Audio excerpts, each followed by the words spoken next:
o segundo passo. Eu preciso que você entre comigo na terceira dimensão do céu, que é a dimensão da glória do Senhor. Porque essa é uma parte bastante peculiar da mensagem que Deus sempre cobra de mim no dia, na semana, quando se inicia, quando eu prego essa parte.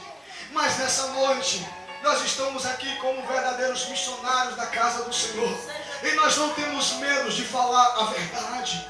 E o segundo passo que a igreja, que os missionários do Senhor terão que dar nessa noite se chama passo Kadosh.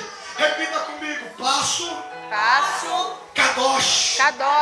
O que significa Kadosh? Repita comigo, o que significa? Significa Kadosh. Kadosh é a glória santa de Deus. Oh, aleluia. Você não entendeu? Se você tivesse entendido, você tinha dado glória a Deus.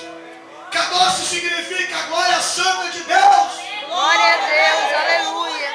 Aqui que o cinto arrocha. Louvado seja Deus. Glória santa do Senhor. Vamos lá. Isaías capítulo 1, versículo. Isaías capítulo 6, versículo 1 diz assim: no ano que morreu o rei Uzias, que ano era este? O ano 740 a.C. Eu vi.